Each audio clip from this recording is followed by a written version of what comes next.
السلام عليكم ورحمة الله وبركاته. أهلا وسهلا بيكم. ازيكم عاملين ايه؟ يا رب تكونوا بألف خير. أنا سماح عياد ودي قناتي لتعليم الكروشيه. إن شاء الله في حلقة النهاردة هنشتغل مع بعض مقلمة حلوة جدا للمبتدئين بطريقة سهلة وبسيطة. إن شاء الله تنفذوها معايا بكل سهولة. هنشتغلها بخيط المكرمية المصري. تقدروا تشتغلوا بأي نوع خيط متوفر عندكم بنفس الطريقة، وتقدروا كمان تكبروا المقاسات أو تصغروها زي ما انتوا عايزين. اتمنى ربنا يوفقني والفيديو النهارده يعجبكم تستفادوا منه. لو عجبكم الفيديو اعملوا له لايك وشير، واكتبوا لي في التعليقات رايكم ايه في المقلمه، وبتشاهدوني من اي بلد. ولو لسه اول مره بتشوفوني وحابين تتابعوني يسعدني اشتراككم في القناه، فاشتركوا وفعلوا الجرس على الكل عشان يوصلكم اشعار باي فيديو جديد انا بعمله. ويلا بينا على طول نروح على الشرح ونشوف هنشتغل ازاي.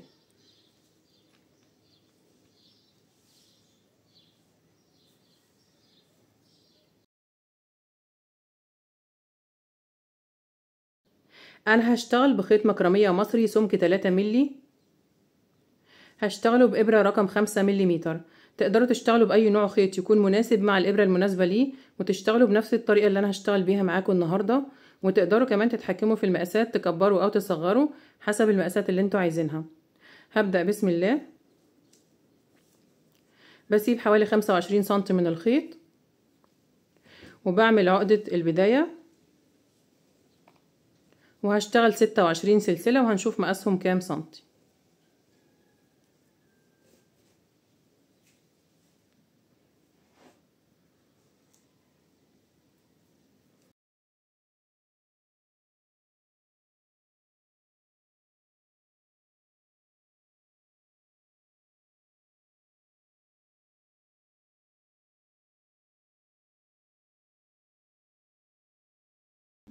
ال26 سلسلة مقاسهم 24 سنتي بالظبط. لو حابين تكبروا المقاس بتزودوا عدد السلاسل، ولو حابين تصغروا المقاس بتقللوا عدد السلاسل. المقلمة المفروض ان احنا بنشتغلها بمقاس يكون مناسب لمقاس المسطرة اللي هي 20 سنتي. انا هشتغل المقلمة بتاعتي مقاسها 25 سنتي. كده احنا اشتغلنا سلسلة البداية مقاسها 24 سنتي. بعد كده برتفع سلسلة وبحسبها ارتفاع لغرز الحشو اللي انا هشتغلها، وباخد طرف الخيط بتاع البداية بحطه كده على السلسلة، وهشتغل عليه الجنب الاول. نخلي بالنا هنشتغل ازاي. معايا لفة على الابرة، بفوت السلسلة الارتفاع وبدخل في السلسلة اللي قبلها في منتصف حرف الفي تحت الحلقة الخلفية للسلسلة، وباخد معايا طرف الخيط بتاع البداية بحطه كده وبسحب الخيط. اصبح معايا لفتين على الابرة او حلقتين. بسحب الخيط وبطلع من الحلقتين مرة واحدة. دي طريقة غرزة الحشو عشان الناس المبتدئين. بحط علامة في اول غرزة عشان اعرف بداية السطر ونهايته، لان هشتغل بشكل حلزوني داير ما يدور من غير ما اقفل بمنزلقة. بعد كده بكمل بنفس الطريقة على كل السلاسل. بشتغل في كل سلسلة غرزة حشو واحدة لحد ما اوصل لاخر سلسلة هنا عند خيط البداية. بدخل في منتصف حرف الفي تحت الحلقة الخلفية للسلسلة، ومعايا طرف الخيط بتاع البداية كده بشتغل على طرفين من الخيط وبسحب وبشتغل غرز الحشو.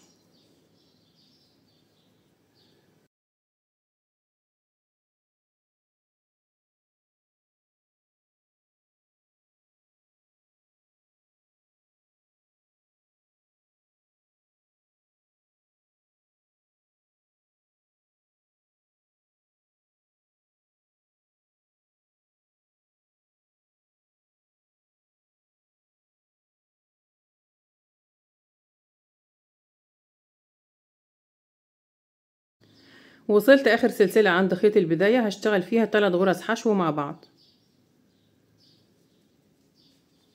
1 2 3.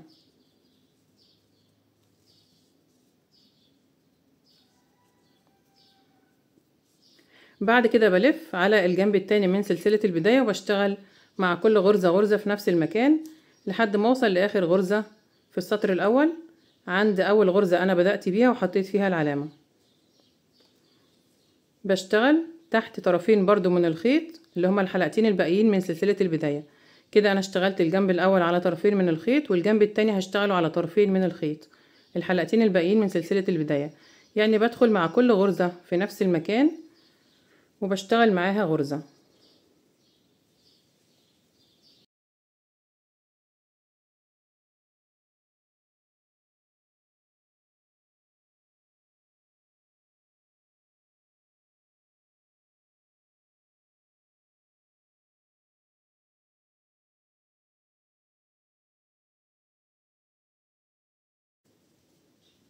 وصلت اخر السطر الاول عند اول غرزة حشو انا بدأت بيها وحطيت فيها العلامة. هشتغل معاه في نفس المكان كمان غرزتين عشان اكملهم 3. 1 2. كده انا اشتغلت السطر الاول، اشتغلت 54 غرزة حشو. اشتغلت هنا 3 في السلسلة دي 3 غرز حشو، وفي السلسلة الاولى 3 غرز حشو. اول غرزة اللي انا بدأت بيها وحطيت فيها العلامة ولفيت ورجعت اشتغلت معاها كمان غرزتين، اصبح العدد 3. يعني عندي هنا 3 وهنا 3 يبقوا 6، وعندي هنا 24 غرزة في الجنب الاول وقصادهم 24 غرزة في الجنب التاني، يبقى العدد كله 54 غرزة حشو. بعد كده بسحب طرف الخيط بتاع البداية عشان اظبطه تحت الغرز، وهقص الجزء الزيادة.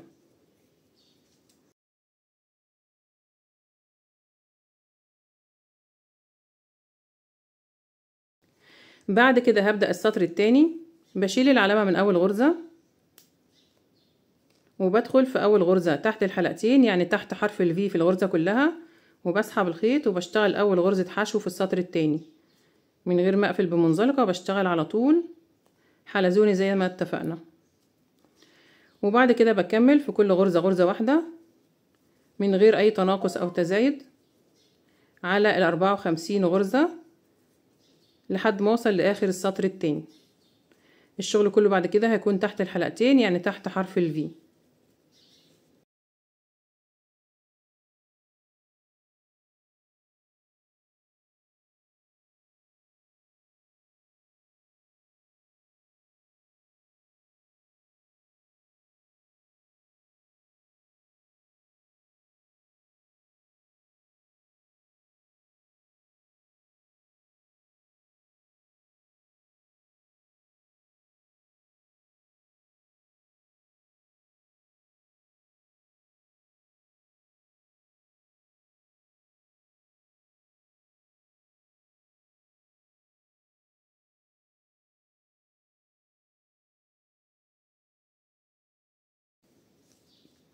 وصلت اخر السطر التاني واشتغلت اخر غرزة. كده انا اشتغلت سطرين من غرز الحشو. اشتغلت في السطر التاني 54 غرزة، نفس العدد اللي انا اشتغلته في السطر الاول لاني ما عملتش اي تزايد. بقى الشكل زي ما انتم شايفين، بقلب القاعدة كده وبظبط الشغل بتاعي. ده هيكون وش القاعدة من بره او وش الشغل من بره، وده شكل القاعدة من جوه. هيبقى الشكل كده. هكمل بقى بنفس الطريقة، بشيل العلامة من اول غرزة وهبدأ السطر الثالث من غير ما اقفل بمنزلقة. بدخل في اول غرزة تحت الحلقتين وبسحب الخيط وبشتغل اول غرزة حشو في السطر الثالث، وبحط فيها العلامة. بنقل العلامة معايا في كل السطور عشان اعرف بداية السطر. وبعد كده بكمل في كل غرزة غرزة واحدة تحت الحلقتين، وبلف بالشغل بتاعي على كل الغرز لحد ما اوصل اخر السطر الثالث. بشيل العلامة وببدأ السطر الرابع وهكذا، وبرتفع بالشغل بتاعي بعدد من السطور على 54 غرزة لحد ما اوصل للمقاس المناسب لارتفاع المقلمة، وارجع اقول لكم انا اشتغلت كام سطر ونشوف المقاسات مع بعض كام سنتي. انا كده اشتغلت 13 سطر من غرز الحشو على 54 غرزة لحد ما وصلت لمقاس 12 سنتي في ارتفاع المقلمة. بقى الشكل زي ما انتم شايفين شكلها جميل جدا. هنشوف المقاسات بالمزورة. مقاس الارتفاع 12 سنتي بالظبط. لو حابين تكبروا المقاس بتزودوا عدد السطور بنفس الطريقة. ومقاس طول المقلمة 25 سنتي، وده مقاس مناسب جدا للمسطرة اللي هي مقاسها 20 سنتي. بعد كده هبدأ اشتغل سطر من غرز المنزلقة على الفتحة بتاعة المقلمة كلها داير ما يدور. هوريكم شكل المقلمة من جوه واسعة جدا. بشيل العلامة من اول غرزة وهبدأ اشتغل غرز منزلقة. معايا لفة على الإبرة، بدخل في أول غرزة تحت الحلقتين يعني تحت حرف الفي، وبسحب الخيط وبعد كده بسحبه من اللفة اللي على الإبرة. دي طريقة غرزة المنزلقة. بكرر على كل الغرز. بدخل في الغرزة كلها تحت الحلقتين يعني تحت حرف الفي، وبسحب الخيط وبسحبه من اللفة اللي على الإبرة.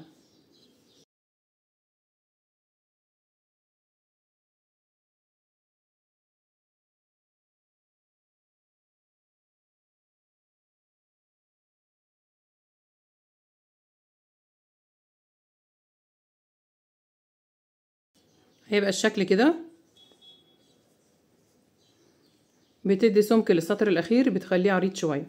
هكمل بنفس الطريقه غرز منزلقه على الفتحه كلها لحد ما اوصل لاخر السطر هنا.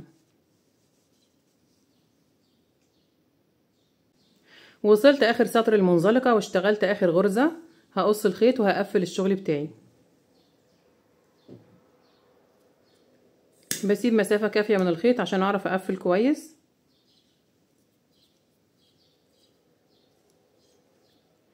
بعد ما قصيت الخيط بسحبه من اخر غرزه منزلقه من منتصف حرف الفي وبلضمه في ابره التنظيف. دي اخر منزلقه بسحب الخيط منها.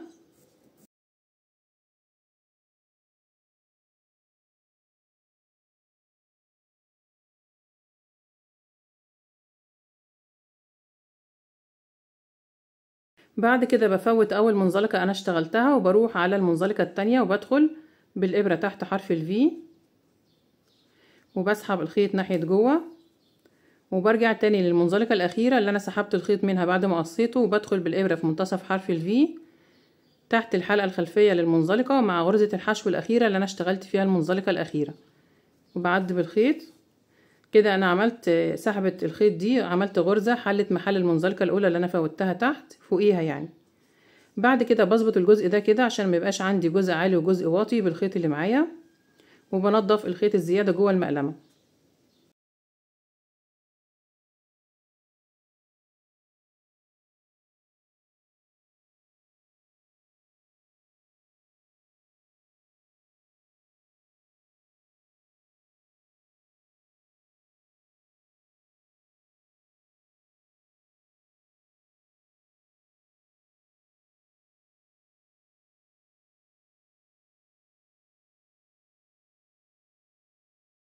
هنضف الخيط بنفس الطريقة وارجع لكم تاني.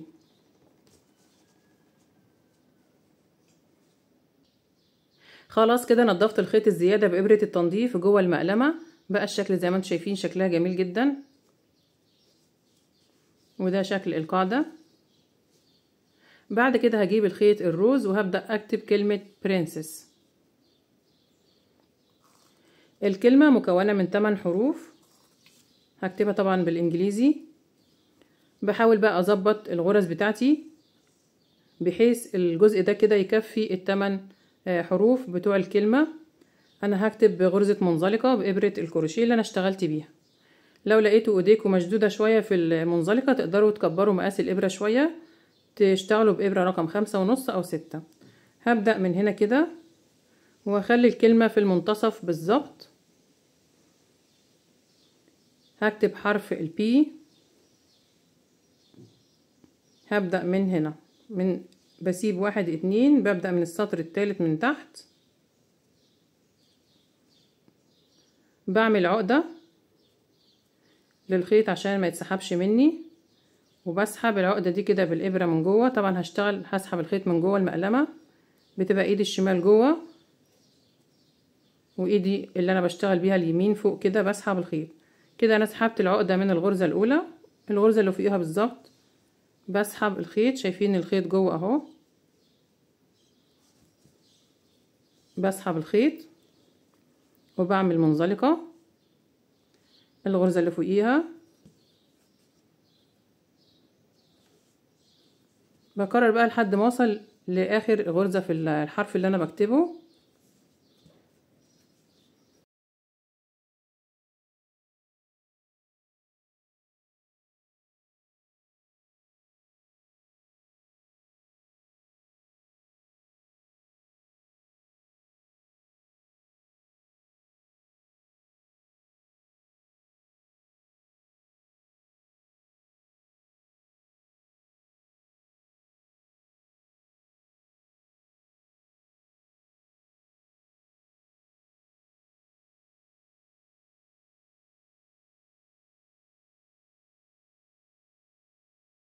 بعد كده بسحب الحلقة دي كده وبدخلها.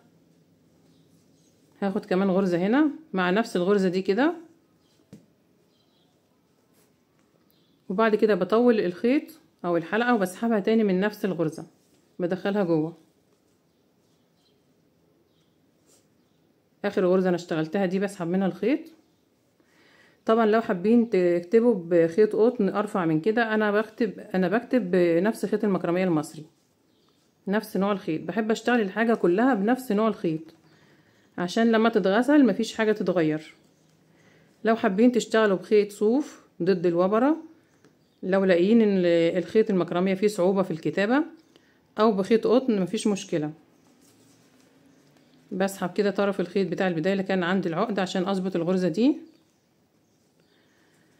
كده انا خلصت اول حرف من ال8. تمام، هيبقى شكله كده.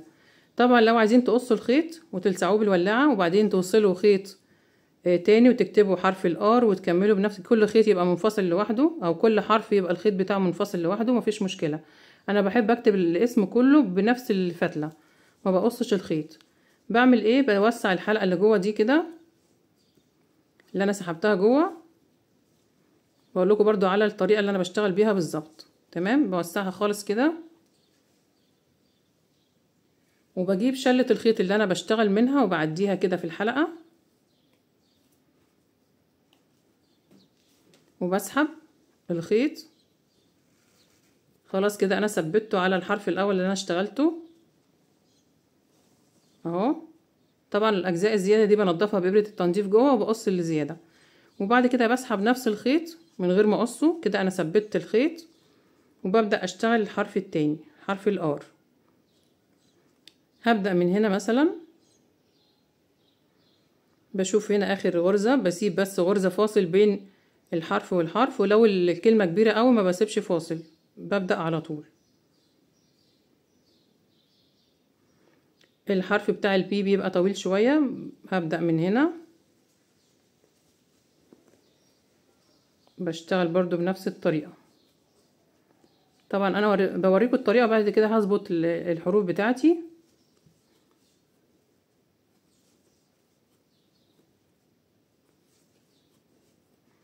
كده انا سبت فاصل غرزه. لو لقيت ان المكان مش هيكفي ال8 حروف ما بسيبش فاصل، ببدا على طول في الفاصل في الغرزه اللي بعدها. خلاص كده بعد ما خلصت الجزء ده من حرف الار، بدخل في نفس الغرزه الاخيره وبسحب الحلقه دي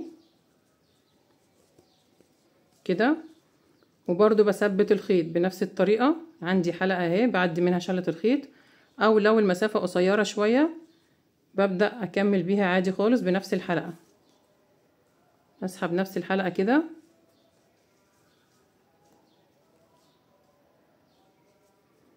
وبعمل الجزء بتاع حرف الار اللي هو ده. تمام كده انا كتبت حرف الار. باجي في الغرزة دي وبسحب الحلقة اللي كانت على الابرة وبعديها جوه وبثبت الخيط. تمام، دي طريقة الكتابة، طريقة سهلة جدا ما فيهاش اي صعوبة. هكمل كتابة بنفس الطريقة وهخيط السوستة. هوريكم بس قبل ما اطلع فاصل ازاي هنخيط السوستة عشان نرجع نشوف الشكل النهائي.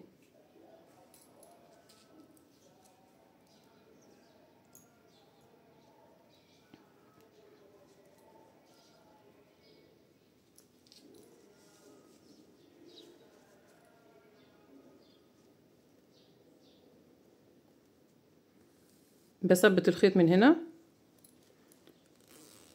وبسيب حوالي 2 سنتي من السوستة وبظبطها على اخر سطر انا اشتغلته. بظبط طرف السوستة البلاستيك على السطر الاخير بالشكل ده كده، وبخيط من تحت غرزة المنزلقة عشان الخياطة ما تبانش.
هيبقى الشكل كده. هخيط بنفس الطريقة لحد ما اوصل هنا عند الجنب التاني بتاع السوستة، بثبتها كويس بالخيط، وبرجع اخيط الجنب التاني. هخيط السوستة كويس جدا، وهكمل كتابة الكلمة كلها الحروف الباقية، ونرجع نشوف الشكل النهائي عامل ازاي.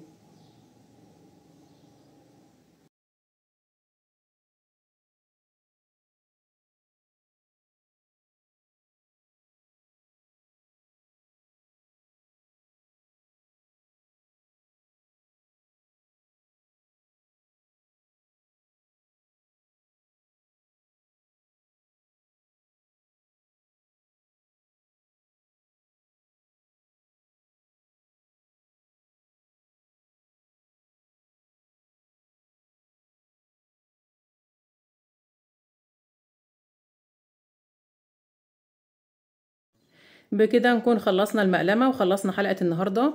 اتمنى يا رب يكون الفيديو عجبكم، تكونوا استفدتوا منه. لو عجبكم الفيديو اعملوا له لايك وشير، واكتبوا لي في التعليقات رايكم ايه في المقلمة، وبتشاهدوني من اي بلد. ولو لسه ما اشتركتوش في القناة اشتركوا وفعلوا الجرس على الكل عشان يوصلكوا اشعار باي فيديو جديد انا بعمله. وان شاء الله نتقابل في فيديو جديد، وشكرا لكم والسلام عليكم ورحمة الله وبركاته.